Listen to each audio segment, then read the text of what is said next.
Chapter 21 Where the Pretty Moon Goes. Mattie quickly surveyed the kitchen and dining room to make sure no job was left undone. She did not want Edna to have extra work over the weekend. Satisfied that all was clean and in order, she hurried upstairs to her bedroom to pack her few belongings. She and Lydia were both planning to be at home for the weekend. The times were rare that the two sisters were there together, and they enjoyed every minute of it. Mattie threw a soft shawl over her shoulders, picked up the worn brown satchel, and went downstairs to wait for John to bring the buggy to the house. Edna bustled into the kitchen with the baby wrapped warmly in a cotton blanket. "I declare, Mattie, I don't know how you manage. Here you shucked corn this morning, and now you have the house looking so nice. Here." She thrust $2.50 into Mattie's hand. "You do plan to come back Monday, don't you?" "Oh, yes, I'll come back as long as you need me," Mattie replied. "I'd be working for someone else if I weren't working for you. It doesn't seem like I get much time at home anyway." Just then 5-year-old Melvin burst through the door and told Mattie that his father was ready to take her home. "May I go along?" He looked pleadingly into his mother's eyes. "I guess so, but be sure you help carry Mattie's things," she instructed him. "Yippee!" he yelled, racing out the door and across the porch. But just as he bounded off the steps, Edna stopped him and reminded him to go back and get Mattie's satchel. "Oh, yes, I forgot," he grinned sheepishly.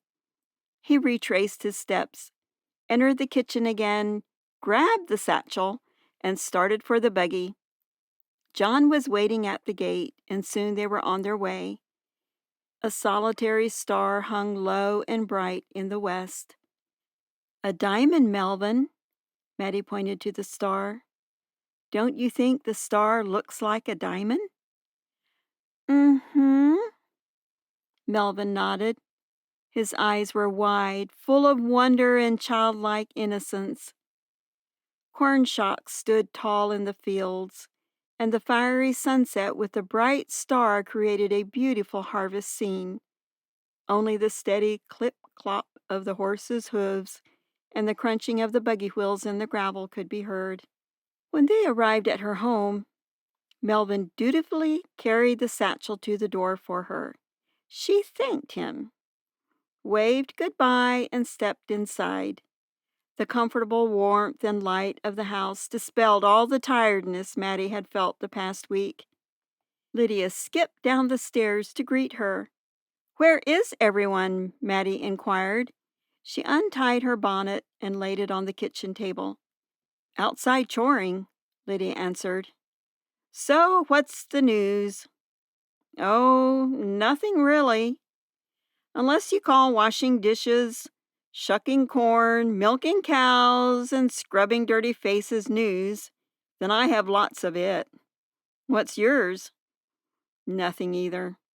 I just came home too and haven't talked to anyone yet." "Did you get any mail?" Mattie asked. "Oh, yes, I forgot to tell you," Lydia squealed in delight. "You got a letter from Sam." "How could you forget?" Mattie exclaimed. "Where is it?" "Right here." Lydia scampered to the cupboard and picked up a handful of papers. Shuffling through them, she picked up Sam's letter from the rest and held it up to the light.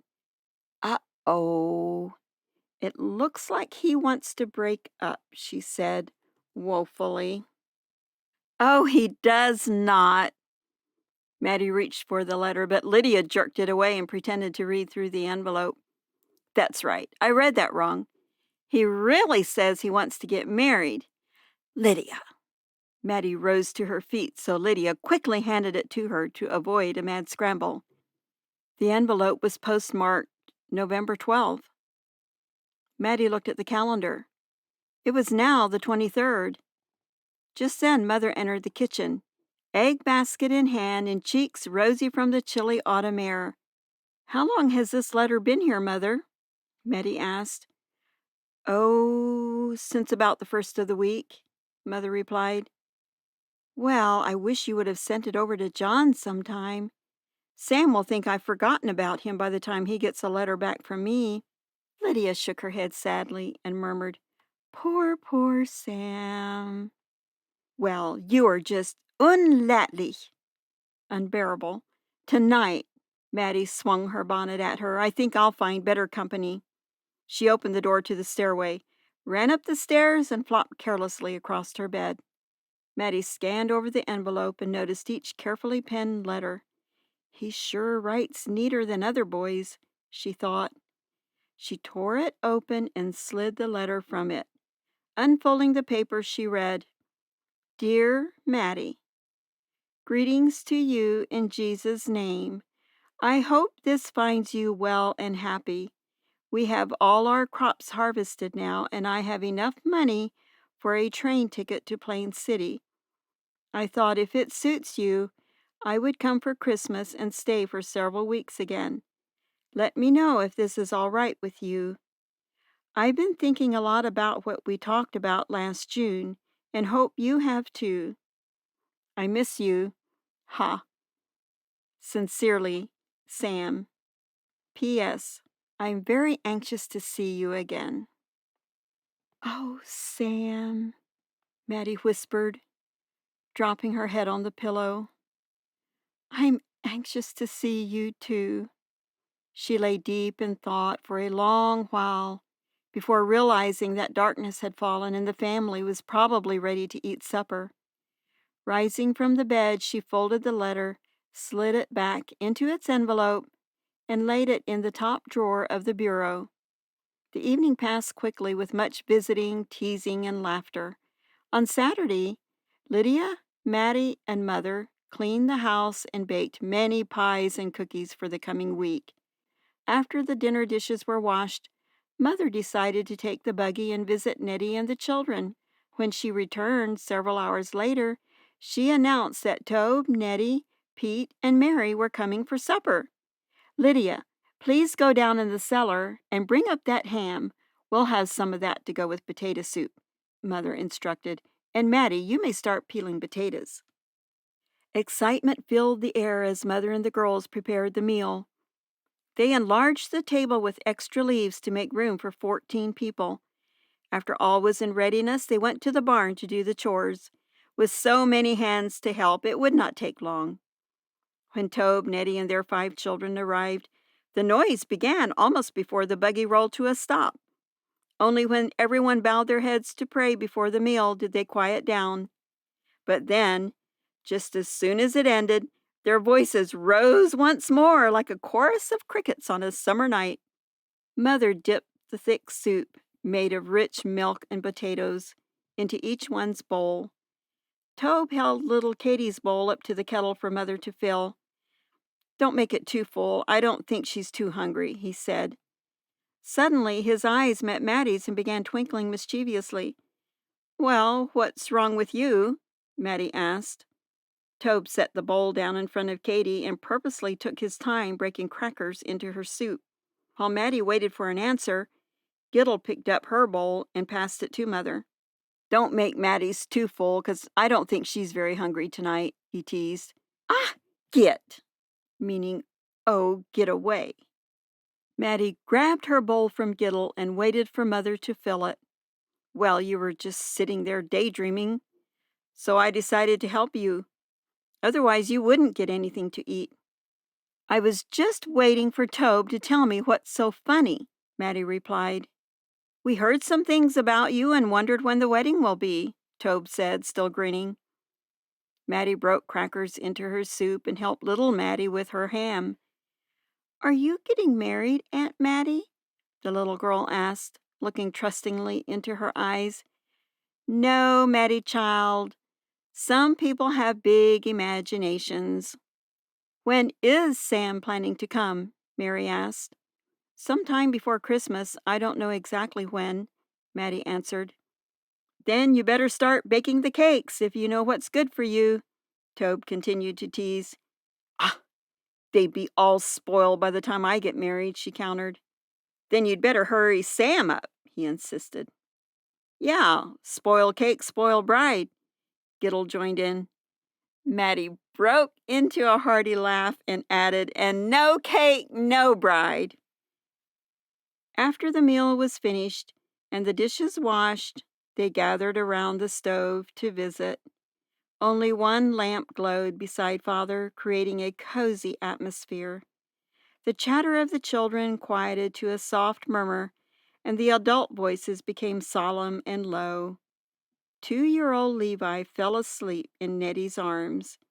Katie and little Mattie nestled in their grandparents' soft, ample laps. Mother stroked Katie's hair away from her face and tucked stray strands behind her ear. Mattie savored the peaceful scene. Some day things would not be as they were now, and she wished this peaceful evening would never end. She thought of Sam and knew he would enjoy an evening like this. One by one the children fell asleep, so Nettie suggested they go home. Mother and the girls helped bundle the little ones and carry them to the buggy. After the usual, "Thanks for the good supper," and "Good night," Tobe and his family, and Pete and Mary departed. Long weeks passed, and Mattie received another letter from Sam, asking her to pick him up at the place where the train stopped at Plain City. It was not a regular depot, but just a place in the country where it loaded and unloaded passengers. The train was scheduled to arrive at midnight on December the 21st. He planned to stay for 2 weeks, so Mattie asked Edna if she could do without her during that time. She wanted to be at home while Sam was there. The Sunday evening before his arrival, Mattie took Ellen aside at the singing and asked her to go with her to pick Sam up. "When is he coming?" Ellen asked, her eyes wide and twinkling merrily. "At midnight Friday night," Mattie told her. "Midnight?" Ellen giggled. "How romantic!" "Yes," Mattie chuckled. "I just wish the moon were full." "Oh, well, we'll need lanterns anyway. Make sure you bring enough blankets in case the train is late," Ellen reminded her. "Okay," Mattie agreed. "I'll plan to pick you up at 11 o'clock, and we should be back by 1. Tell your mom not to worry." Friday night, after everyone else had gone to bed and the house was dark, Mattie departed alone. Only a small slice of the moon shone, weakly illuminating the landscape and casting eerie shadows across the road. Mattie felt a little afraid, but after Ellen joined her, the fears disappeared, and the two snuggled up in their blankets for a pleasant midnight ride. Mattie stopped the buggy a little way from the railroad, and they chatted while waiting. Just before 12 o'clock, they began to feel a little vibration in their ears. Mattie stepped out of the buggy and held Nellie's bridle. Showers of sparks flew from the screeching wheels, and with a terrible bumping and banging, the train slowed to a crawl, then rolled to a stop with the door of the passenger car in the center of the crossing. Mattie wondered how one person could possibly control so massive a machine. Suddenly, a door opened, and there stood Sam, suitcase in hand. Ellen came around the side of the horse and offered to hold the bridle if Mattie wanted to greet Sam. Mattie hurried up the road. Even in the darkness, she could see the joy on his face as they drew closer. "Mattie," he greeted her fondly. "Sam! It's so good to see you," she laughed lightly. "And it's good to see you too," he said, looking tenderly into her eyes. Many unspoken emotions passed between them as they walked back to Ellen in the waiting buggy. "I hope you didn't get too cold waiting for me," he said. "Who's with you?" "Ellen. I didn't want to come alone this time of the night." "Yes, I'm glad she did." "Hi, Sam," Ellen greeted him as they neared the buggy. "Hi, Ellen. It's sure nice of you to come along so Mattie didn't have to come alone," he said. "Oh, I don't mind." They climbed into the buggy and Sam picked up the reins. Not until they were a safe distance away did the train start up again, and soon it was only a whisper in the distance. After leaving Ellen at her home and bidding her good night, Sam turned the buggy around to go home. Now, it was only the two of them, and time seemed to stand still as they spoke softly to each other. No longer was the night frightening, and even the moon seemed to shine brighter. Occasionally their laughter filled the night air, and Sam delighted in Mattie's joyful spirit. The next day was filled with the usual Saturday work of baking and cleaning house. Sam worked alongside Father and Giddle as though he belonged in the family. That evening, Mother prepared a simple meal of tomato soup and hamburgers. Pete and Mary came while they were eating, and soon the house was filled with laughing voices and everyone talking at once. Mattie sensed that the family admired Sam almost as much as she did. After supper, Lydia offered to do the dishes so Mattie and Sam could spend time together. "Oh, that's nice," Sam complimented her. "But I suppose tomorrow night you'll want Mattie to do the dishes so you can spend time with, what's his name? Eli Kaufman?" Lydia expertly flicked a towel at him, snapping him on the arm. "I can see you're not very smart," she replied. "It's Henry Stutzman who's after her," Mattie informed him. "Oh, well, Kaufman and Stutzman are nearly the same, so I was almost right," Sam insisted. "Not by a long shot," Lydia snorted, turning to the sink. Sam looked at Mattie and asked if she would like to go for a buggy ride. "In this cold?" Mary asked.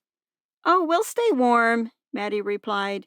Sam hitched Nellie to Father's buggy and brought it to the house while Mattie gathered quilts and bundled up in her winter wraps. After climbing into the buggy and covering themselves with the quilts, they drove out the lane and turned to the west. The sliver of moon shone liquid and silver. "Do you know what that kind of moon always reminds me of?" Sam asked. "Of the song about the moon having two horns so sharp and so bright?" she guessed. "Yes, do you know it?"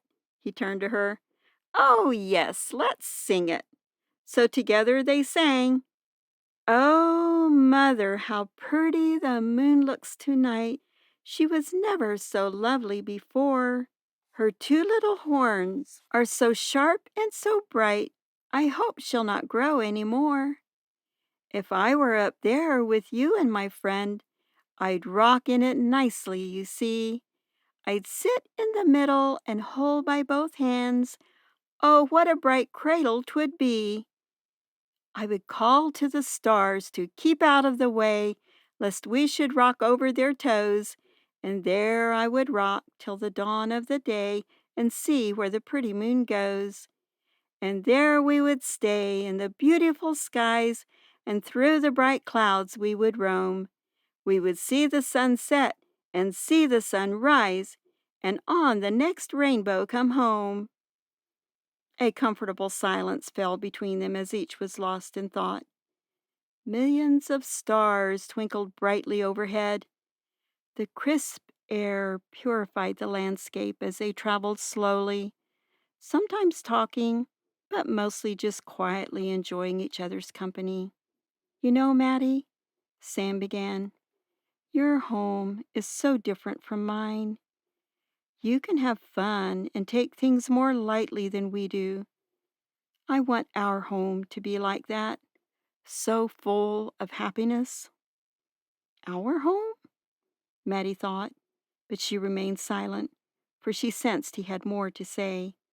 He looked at her tenderly before adding, "I'd like to get married, Mattie, and I don't want anyone else for a wife but you." "Oh," was all she could say. "Will you marry me, Mattie?" She cleared her throat before answering in a low voice, "Of course I'll marry you, Sam. There's nobody else I would want for a husband than you either." Quick tears pricked her eyelids. The buggy wheels whirled on, and occasionally a dog barked, but Sam and Mattie were oblivious to everything except the future they envisioned together, always together. The moon slid toward the horizon, turning from silver to gold to bronze. "We'd call the stars to keep out of the way, lest we should rock over their toes," Mattie began singing softly, and Sam joined in.